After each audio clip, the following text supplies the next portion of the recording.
All right, good evening, everyone.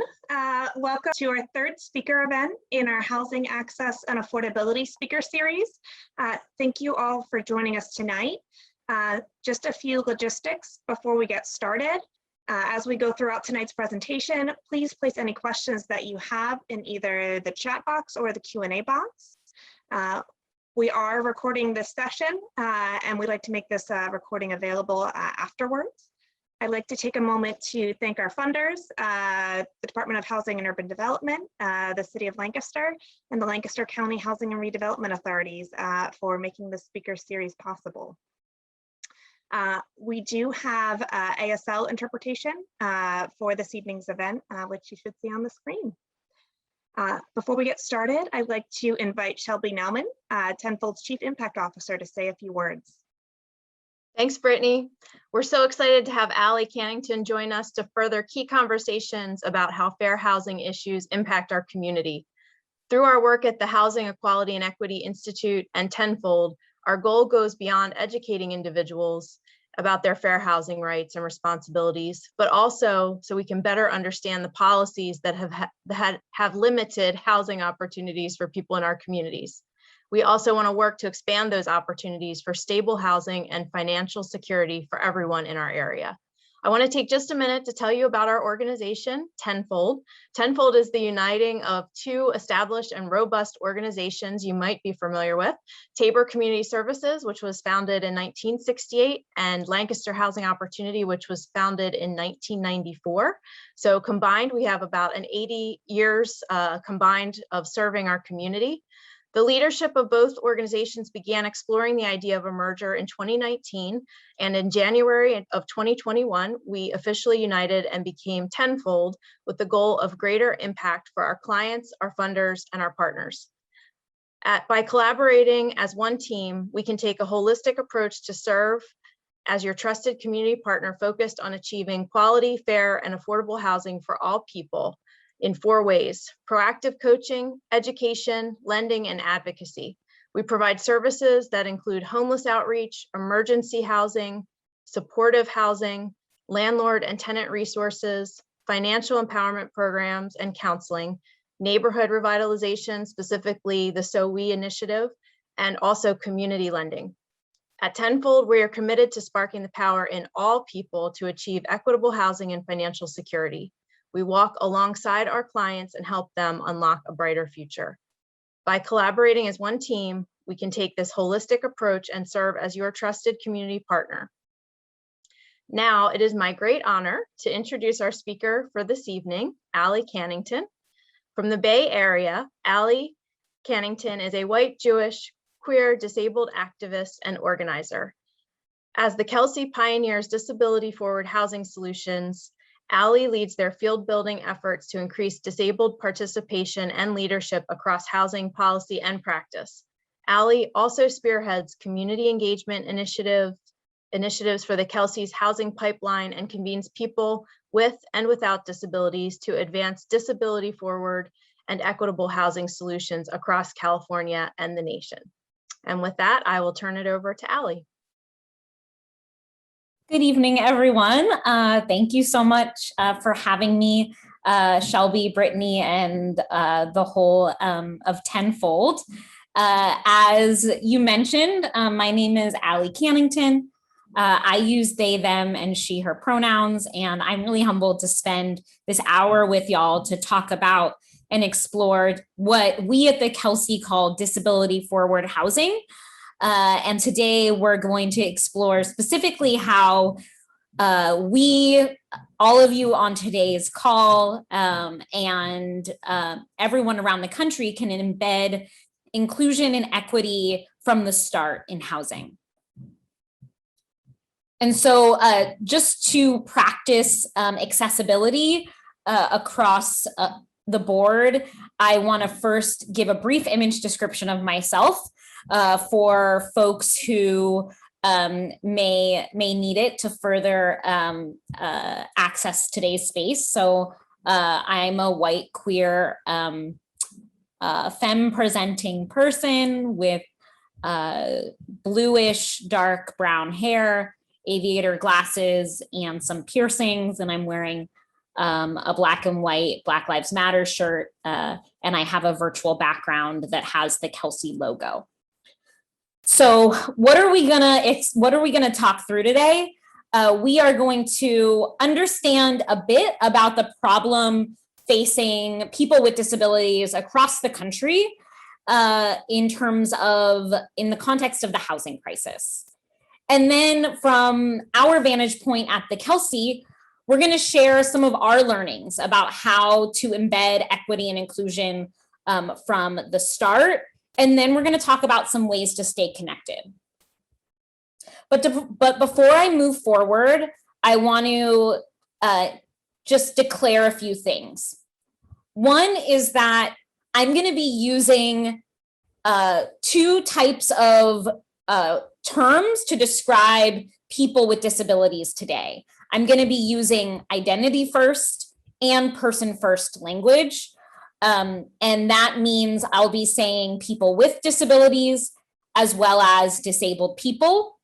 People with disabilities, we are an incredibly diverse population, and we all have different preferences on how we want to be referred to and identified. And so this evening, I'm going to interchange between the two, people with disabilities and disabled people, to honor the spectrum of how folks choose in their language. Also, I want to name the fact that I'm coming to this work as a person with physical and mental health disabilities who's been engaging and leading in disability rights movement spaces for over a decade, in which I've been connecting with people with all different types of disabilities from across the country.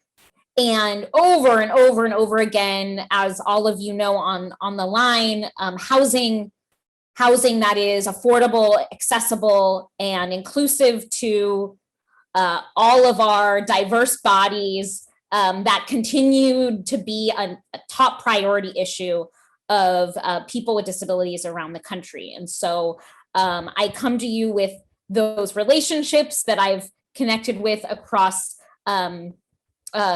the time and the country. And then also, though, that that the Kelsey has a very specific vantage point of being an organization that focuses more on housing production, which is one of the many critical areas of what is needed to meet all of the needs of people with disabilities, as well as all people living in our communities. So let me first give you a little bit of background on what the Kelsey is. So I just told you we have a focus on housing production because we actually do build communities from the ground up. We have 240 homes in our pipeline that are based in the Bay Area, but our advocacy work spans nationally.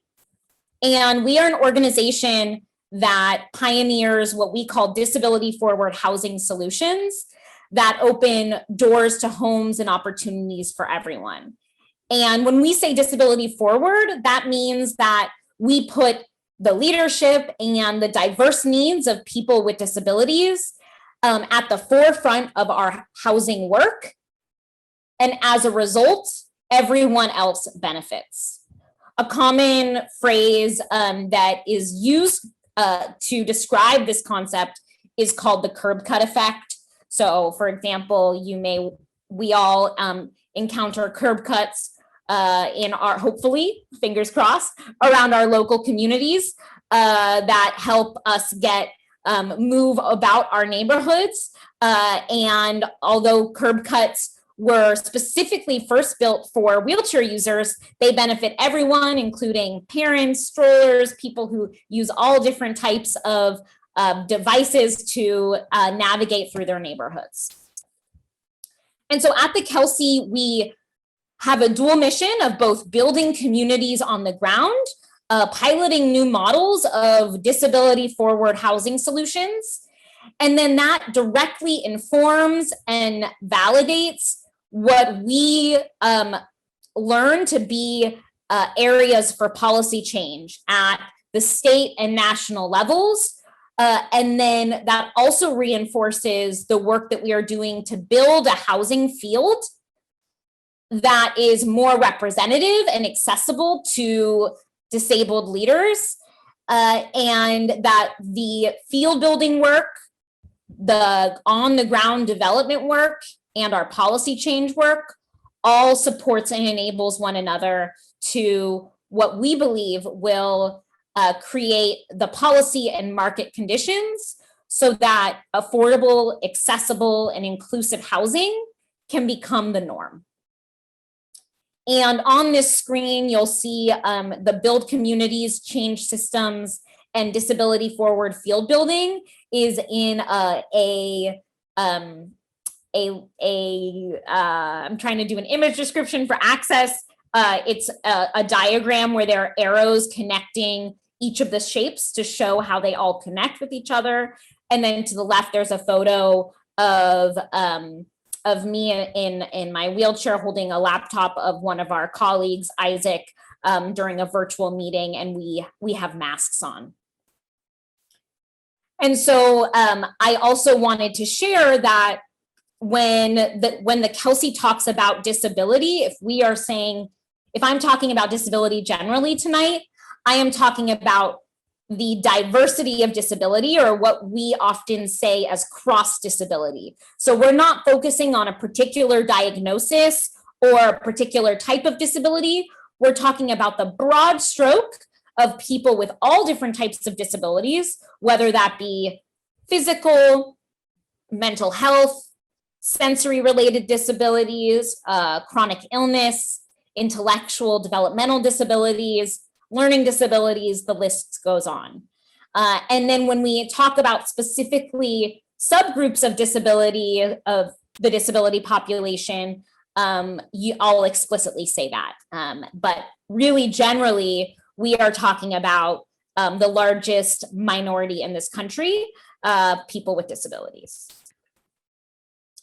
So let's first talk about the crisis facing our nation and how it's disproportionately impacting people with disabilities. There are 61 million Americans with disabilities, and all of whom are somehow impacted by our nation's housing crisis. And some people with disabilities experience all of the barriers that I'm going to speak to, and others may experience just one of the barriers. And so when we look at how disabled Americans are impacted by housing crisis, we look at the barrier first of cost. So often, for example, people with disabilities have to disproportionately be reliant on fixed incomes, such as SSI, in order to receive the services that folks need to survive. And in not one housing market across the country can anyone living on SSI afford rent. There's also the barrier of access, physical access. So less than 6% of our nation's housing market is actually accessible to people with sensory and or physical disabilities. There's also the barrier of discrimination. Over 55% of housing discrimination nationally is based on disability. And right under that follows racial discrimination. And so we're going to talk about the intersection of racism and ableism in a moment. Lastly, there is a barrier of supply. There is not enough housing that is affordable and accessible and inclusive to people with disabilities. For example, only 12% of adults with disabilities rent or own their own homes, and people with disabilities are 4 times more likely to experience homelessness. And these statistics are looking at a national scope. And we know that, the numbers will vary across the country, but these national numbers really does speak to the overarching crisis facing people with disabilities. And how did we get here? So we got here by a history of racist and ableist housing policy and practice. Now, let me just tell you, and I should have told you from the beginning, but if there's one thing that, not one thing, but if there's an important thing that I want everyone to take from today, it's the fact that there will be a lot of unfinished business today. My hope is that I'm planting seeds for you all to continue to deepen your knowledge and understanding, and probably the work that you are already doing to be equitable and inclusive to all people, including people with disabilities. And so as I talk about the history here, I have one slide to just name how we got here. That is in no way the breadth of history that all of us, myself, continues to learn about how the way that our nation's housing has been created has systematically excluded huge portions of our population. So both of which that I want to call out tonight is racist and ableist histories of housing policy and practice. And for some of you who may be newer to the term ableist, it is the equivalent of the system of oppression facing people with all different types of disabilities. And like other systems of oppression, there is one group being oppressed, while another group is being given, has the power and is being benefited from that oppression. And so whether it is the government sanctioned policies such as redlining, that I know all of you have learned in your previous sessions, that have, systematically robbed quality, affordable housing and wealth building opportunities from non-white Americans, especially in the context of the early histories of housing. It's really faced by Black and Native Americans. There's an image of the red line map of Oakland, California, where I am right now. While our nation's housing history has been steeped in this racism, there has also been a housing history that has been steeped in ableism. Government sanctioned policies such as forced institutionalization and poverty traps, such as SSI, which I mentioned before, that people need in order to receive the services and supports that their bodies inherently deserve, that systems have been created that have robbed disabled people from living in housing of their choice that is accessible and affordable, and in communities where there are people with and without disabilities living and thriving together.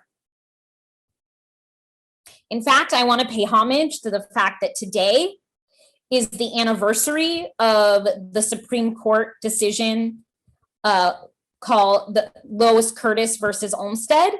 And this was the Supreme Court decision that declared that under the Americans with Disabilities Act, people with disabilities have the protected civil right to live in the most integrated setting with their own services and supports that they need.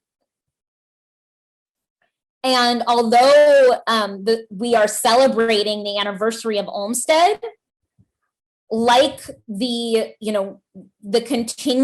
continued influence of racist policies the influence of these systems where disabled people have been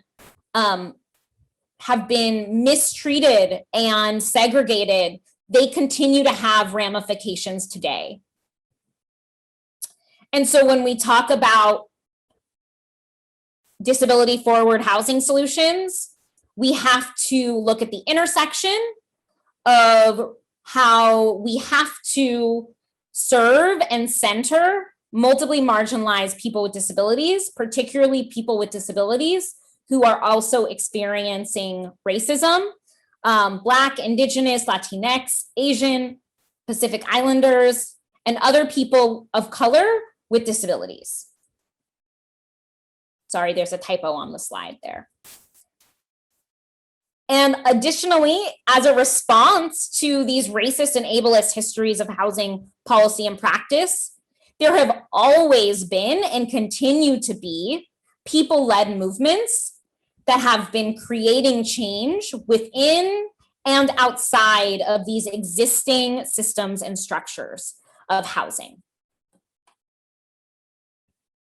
So how does this impact the realities of people with disabilities today in their housing? I just want to zoom in again and remind everyone that people with disabilities, disproportionately Black, Latinx, Indigenous, Asian, and Pacific Islanders with disabilities, do not have access to affordable, accessible, and inclusive housing. Specifically, I want to call out again the fact that there are over 4 million adults with disabilities whose sole source of income is SSI. And we have yet to create a housing market where anyone receiving SSI can afford market rent. We also have a current housing stock that is not accessible to people with mobility and sensory related disabilities, including our aging population. And then we also have this growing population of people with disabilities who need supportive services in order to live independently in their own homes. And specifically, there are over 2.5 million Americans and growing who receive Medicaid home and community-based services. And so when we think about how our country is investing in a more fair and equitable housing market, how can we ensure that those people with disabilities who need home and community-based services, how we are building and sustaining housing that is inclusive to those folks? So here we talk about disability forward housing. What does that mean and what does that look like? It looks like at the Kelsey, we really anchor it in 3 ways. We think about it, and this is also explicitly in the context of production. Affordability, so housing that is affordable to people at the lowest of incomes, that it's accessible, so that housing is designed for the diversity of disability and the diversity of access needs that people have, and inclusivity. So talking about exactly what I just spoke to, where housing is inclusive to people with disabilities who use home and community-based services. And at the Kelsey, we call this service-ready housing. And so when we talk about inclusivity, I want to zoom in for a moment and tell you that a majority of housing today is not inclusive to people with and without disabilities. In fact, a majority of housing today is still segregated. And so we have these 3 images of that show a simple housing drawing with different colored dots in that represent different people, and the blue dots in this context represent people with disabilities and where people with disabilities are living. So today, we still, a majority of people with disabilities are in segregated housing or living in segregated spaces, whether that means in hospitals, institutions, congregate settings, or they're unhoused, or they're not experiencing consistent housing, they're housing insecure. We also, because of Supreme Court decisions like Olmsted, because of people-led movements like the disability rights movement and the civil rights movement and movements for racial and disability justice, we are moving closer to other forms of away from segregated housing. First, we have integrated housing. So integrated housing is great, but what we still have seen at the Kelsey is that even though people with and without disabilities may be living in the same building physically, there are still barriers to full access and really still separation between people with and without disabilities. And so the vision here is inclusive housing at the Kelsey and the policy solutions that we are putting forward. And for us, inclusive housing is where people with and without disabilities share community together. In this context, we're talking about multifamily housing. To share community together, that diversity is valued, that interdependence is supported, and that all people have access to the same spaces and experiences regardless of the different identities that they hold, including disability.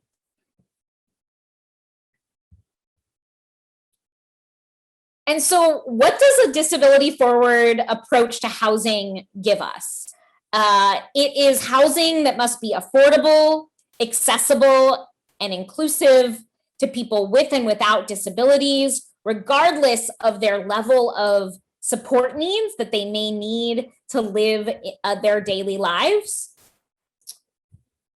A disability forward approach to housing is one where everyone who chooses to can live independently with the supports that they need, where with a disability forward approach to housing is when creating spaces for people with disabilities creates better spaces for all. And it means that we have to design for cross-disability access and racial equity. And that intersection of centering multiply marginalized disabled people and partnerships between people with and without disabilities is at the crux of this work. And so at the Kelsey, I want to share some learnings that we've had about how we've learned to embed inclusion and equity from the start. And I want to say that, when I was first presented this opportunity, I was so grateful. And I shared with Tenfold, I am not, my expertise isn't in fair housing. It's in bringing, actually from the standpoint of the Kelsey, it's how from before we even build the housing, how we can create practices and partnerships and protocols where that inherently facilitate fair housing. Often with fair housing, it's absolute critical work, and a lot of it often is reactionary. And so what I want to share with you tonight are some practices that we're actively learning about how to embed inclusivity and equity from the start. And so in the context of housing development, I just want to share that when we think about how to embed inclusion and equity, it's thinking about it at every single step of the process, from as a developer, from the entitlements phase, through financing, design, construction, and then all the way to leasing and operations and that building being alive and thriving with the folks living within it. And so I'm going to share some lessons that we're learning first on when the development process first starts around getting entitlements for the local government to approve the housing to even exist in that respective area. And so first and foremost, it's investing in community engagement, and it's prioritizing relationship building with prospective neighbors and residents who are disabled. And I also particularly call out deaf here because sometimes there's not all people who are hard of hearing or deaf identify as disabled. So as you see, I use all sorts of languages throughout the presentation because the communities are so diverse, and that these relationships that need to be invested in from the beginning will carry out through the entire development process into when housing is in full operation. And so how can we, as advocates and developers and practitioners in this work, identify trusted organizations, collectives, and individuals to support and build formal and informal partnerships with?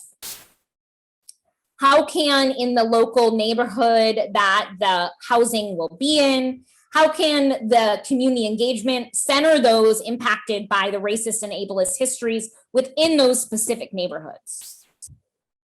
We also at the Kelsey, I'm sure folks can attest to on the line today, way too often are multiply marginalized people asked to provide labor and advising that goes unpaid. And so the Kelsey is very dedicated to ensuring that our advisors through our housing development work are paid. And we specifically have consulted with local advocates to determine appropriate payment structures for advising positions.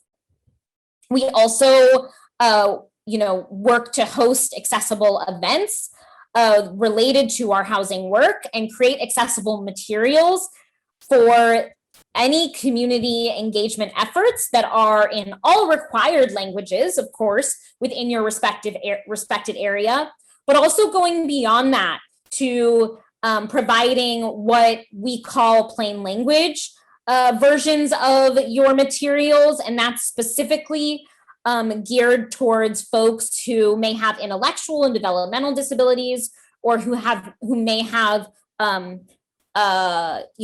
who may need plainer language in how you're describing the given project that you're working on. And also we work to ensure ASL translations of our materials as well. I also want to share that something that we've been thinking about as well in terms of community engagement is building relationships, and I'll get to financing in a moment. I know I'm on that slide, but building relationships and reaching out to the local Indigenous and Native leaders within who are the original owners of the land in which, if you are a developer, you're working with a developer that the housing is being built on, and being in dialogue and building relationship with those leaders to see how, as guests on the land, we can honor the Indigenous leadership of the area. And that, again, this work is continuous, and it is a practice, and we are learning it right alongside all of you. In terms of financing, so not only do you have to get the housing approved and engage the community to ensure that housing you're proposing is most affordable and accessible and inclusive to people with and without disabilities, we also need, of course, the housing to be financed. And so at the Kelsey, we talk about how we need to advocate for funding sources and incentives so that developers can explicitly include people with disabilities, especially those who use home and community-based services within their housing. And that when there are new accessible developments being created, and any new housing that's being developed will inherently be accessible, more accessible than a majority of the housing stock, that these developments can serve as independent living environments that can actually be supported by service delivery systems in your areas. Also, when we're talking about financing and disability forward solutions, as I've mentioned before, we need to ensure that people with disabilities who have little to no income can be included in your resident mix.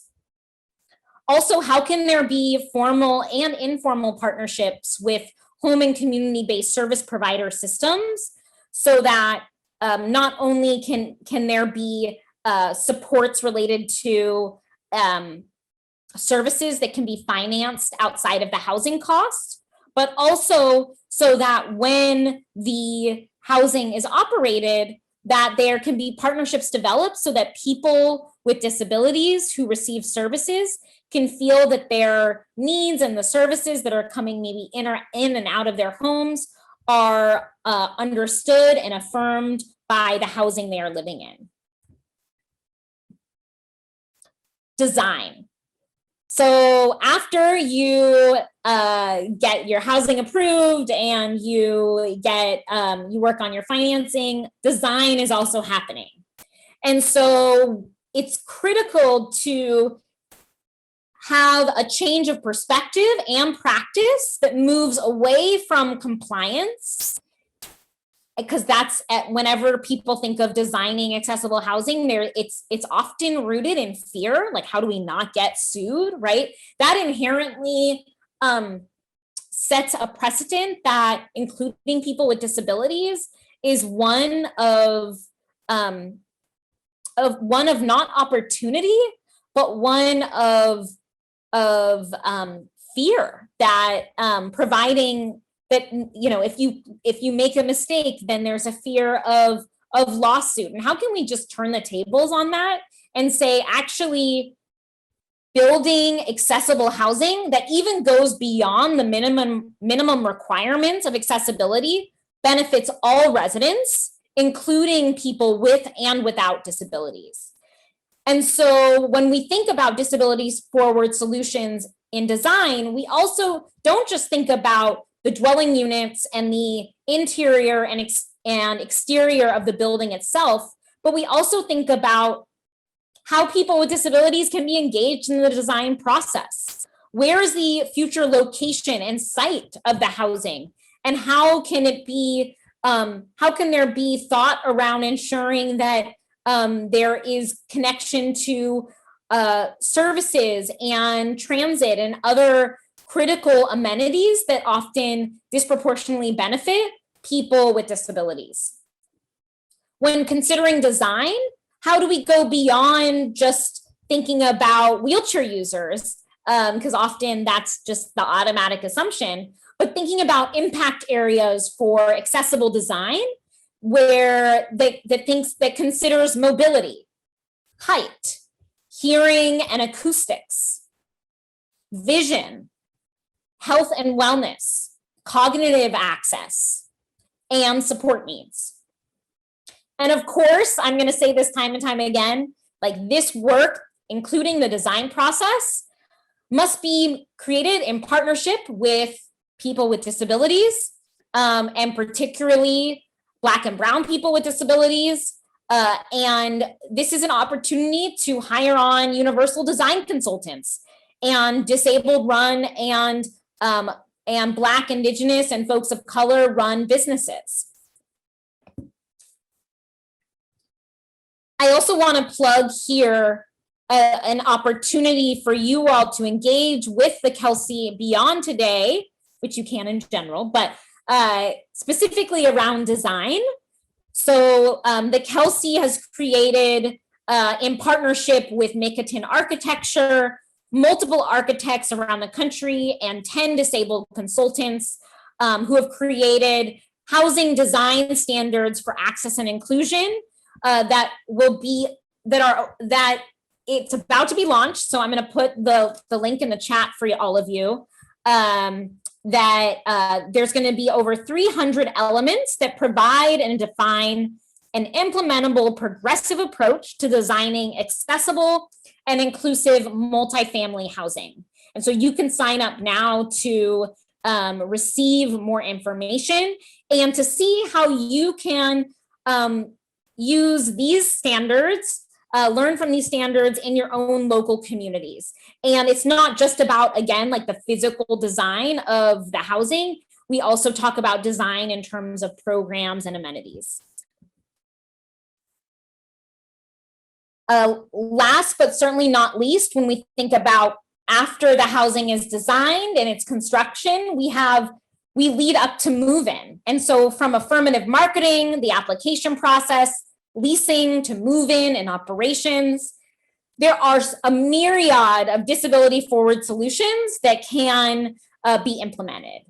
Some examples include continuing to utilize those relationships that you've been building from the start. And that, this includes, are there local organizations? I'm sure that Tenfold may hold these themselves or know folks, and you all on the line may hold workshops that help people like get ready and stay ready to apply for housing. How can the developer partner with those groups to ensure that those individuals who are the specific target for future residents, that they have the support they need to successfully apply for the housing. We also know practices like lotteries are much more equitable than practices like wait lists. We also know that often for people with disabilities, the quick timelines that are often required for application and leasing processes are inaccessible. And so how can we work with local jurisdictions to support any shifts in timeline so that people can actually get all of their information submitted so they can have equal access to the opportunity to move in? Also, can there be exploration of alternatives to often, quote unquote, often things that are required, such as credit checks and criminal background checks, which disproportionately create barriers for people who experience higher rates of racism and ableism in our society. When the building is operated, how can there be plans of implementing accessible resident-led leadership and organizing opportunities? And right now at the Kelsey, we're talking about how can we implement community-based safety protocols for our future buildings that partner with non-carceral systems, community grassroots groups that really support people to have, to feel as safe without having to have as minimal interaction with carceral systems as possible. And so if there's anything, I'm just about done here, but I really just want to emphasize that people with disabilities as paid staff, advisors, and partners throughout the development process and through the building operations is paramount. And that, we cannot do this work in isolation of one another, and that and then again, centering people with disabilities who are going to be your future potential residents and who are experiencing multiple barriers in addition to just having, being someone with a disability. And I just want to share, of course, my computer is being slow, that there are amazing organizations and individuals and groups that you may already be building relationship with in your local communities that are led by people with lived experience. I've given some examples here of disability organizations and individual leaders with disabilities in Pennsylvania overall, but I'm happy to provide some connections to disabled leaders that we are mobilizing across the country, including in your area, to get involved in this disability forward housing policy and change work. And so to really end today, this work of inclusion and equity is iterative, it is a practice. And so I invite you to join us in this work, and you can connect with me offline and follow our work at the Kelsey.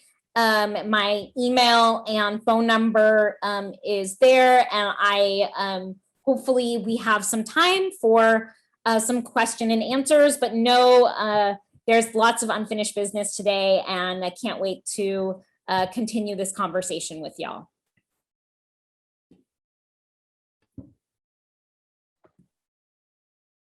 All right, thank you so much, Allie, for such great information. I feel like we just scratched the surface on a lot of really important topics, but this was wonderful. At this point, I would love to open it up to the group to enter any questions, comments that you have in either the chat or Q&A, or you can also raise your hand if you would prefer to ask your question that way. So while folks are starting to type their questions and think out their questions for you, I just have a quick question of my own.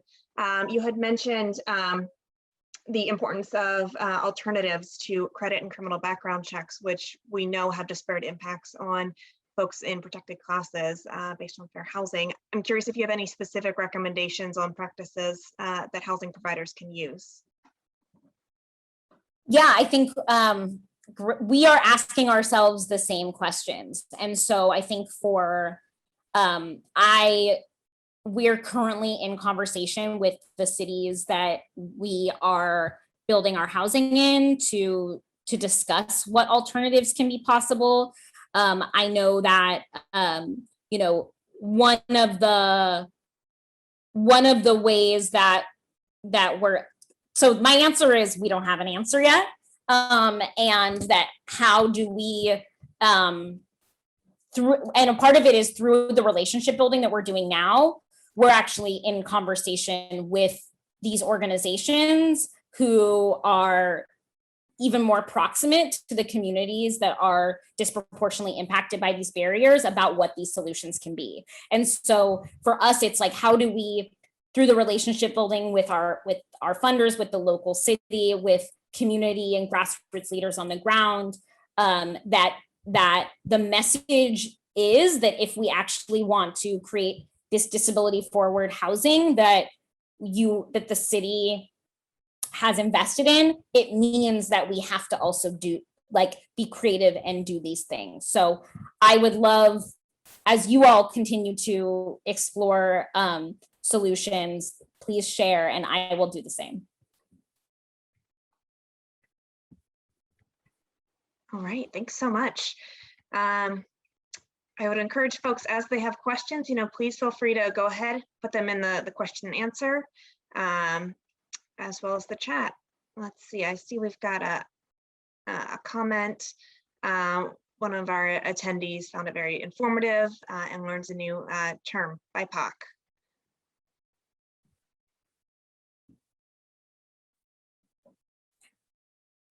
Brittany, is it okay if I ask a quick question of Allie? Yeah, go for it. Okay. Allie, I was interested in the developers that you're working with in California. Are they typically from the private sector or from partners that really have a mission around disability forward housing? Yeah, great question. So at the Kelsey, we're aiming to prove that you can do both. So we have 2 ground up developments in in our pipeline. And one, we are partnering with Mercy Housing, so mission-driven nonprofit low-income housing developer. And then for our San Jose development, we are partnering with Ceres Regis, which is a market rate developer. And so, yeah, so we're doing both.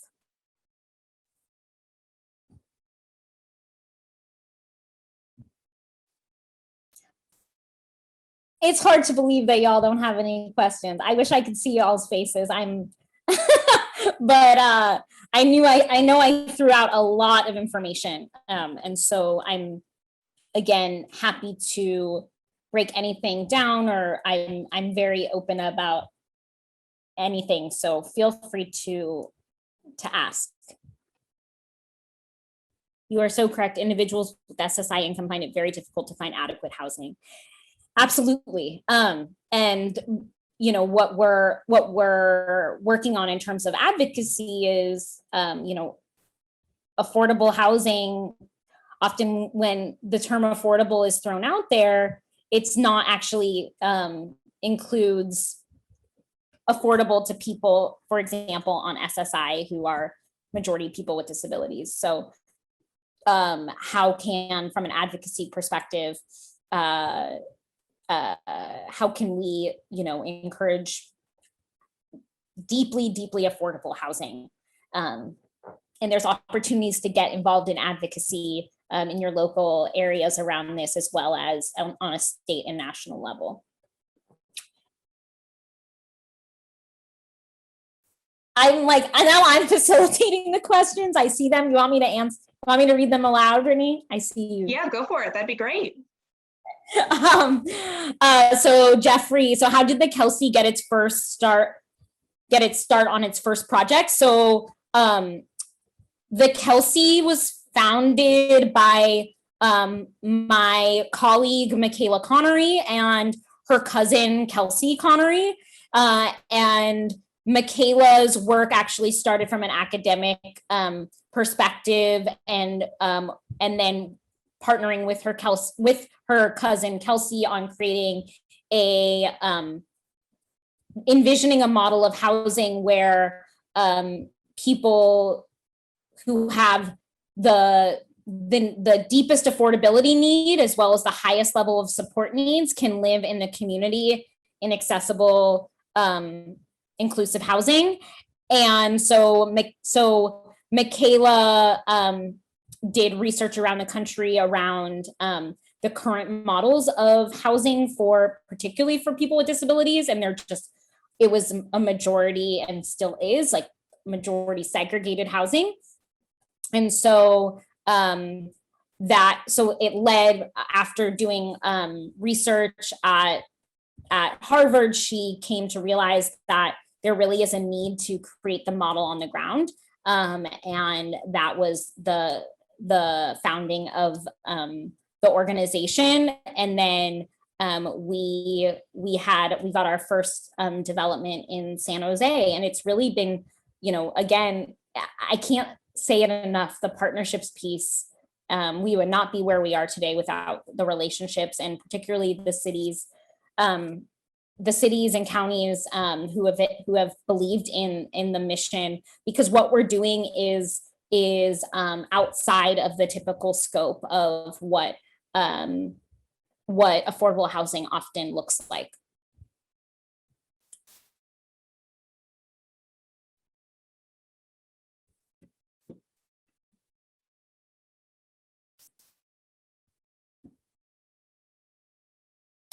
I see. Now I'm like looking at the Q&A versus the chat. So.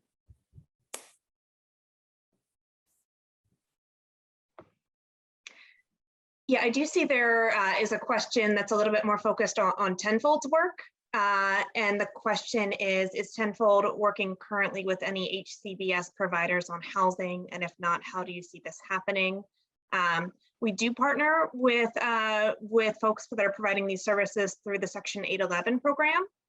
which we're the local lead agency on for Lancaster County. So that is working with individuals that are very low income, who have disabilities, many of whom are currently living in nursing homes, other congregate care settings, but are capable of living independently and want to live independently in the community. So we work to facilitate those connections, get them connected to services, as well as affordable housing through that program. So I see a question. Thank you so much for sharing that. I see a question around what any recommendations for areas that are not yet disability forward, in terms of how they're thinking about housing, and how to get an area partnered with those who work in this area. So first of all, please don't hesitate to reach out to me. There we are supporting a growing network of disabled leaders for housing. We just piloted a first program called Raise the Roof, and we actually had, I went through our enrollee list. We had such a big contingency from Pennsylvania, including in y'all's neck of the woods. So really excited to facilitate some of those connections. And I would also say, disability already is, whether it's thought of in some of the ways I was describing it, disability is present in all of our lives. First of all, we're all aging. A majority of us will become disabled or become people with disabilities. If you aren't already, we have aging, some of us have aging parents, relatives, chosen family, that need, and most likely there's also going to be a need for affordability. And so there's ways to talk about what is already happening in your own lives and how that connects to how we can implement solutions that center those needs, whether that be through accessibility, affordability, or inclusivity, or ideally all of those. Also, I will, hopefully Tenfold can share it out.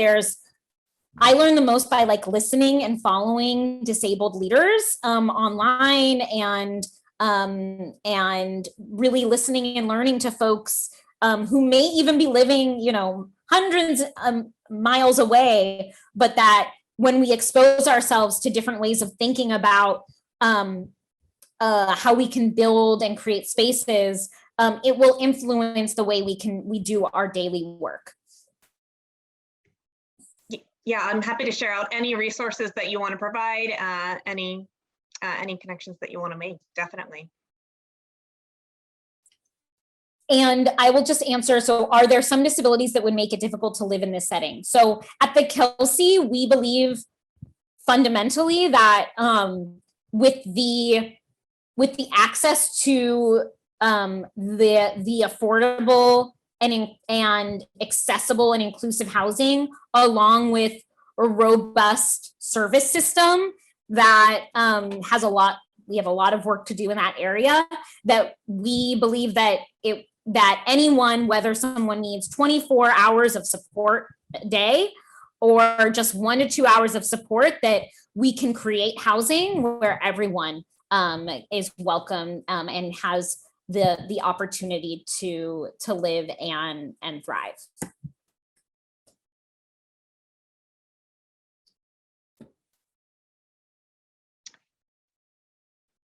All right, well, I think we are right at 7 o'clock. So I will turn it over to Shelby to close us out. Allie, thank you so much. This was such an inspiring conversation, and I'm looking forward to continuing listening and learning, as you said, and hearing more from you. One exciting thing I want to tell the group about is we'll be sending out a survey to everyone who attended tonight or any of the first 2 sessions, and we'd love your feedback. We would also offer that the first 50 people to complete the survey will receive a copy of The Color of Law by the speaker 2 weeks ago, Richard Rothstein. I also want to ask you to spread the word and tell your networks about this speaker series. The past recordings of past speakers, including Dr. Tiffany Manuel and Richard Rothstein, and then Allie's presentation this evening will be on Tenfold's YouTube page.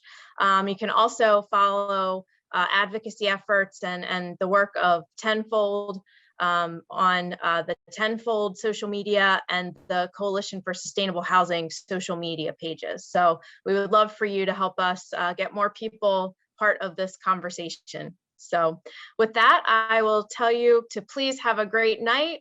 And thank you so much again to Allie. We really enjoyed talking with you. Thank you. Thank you. Take care, everyone. Take care.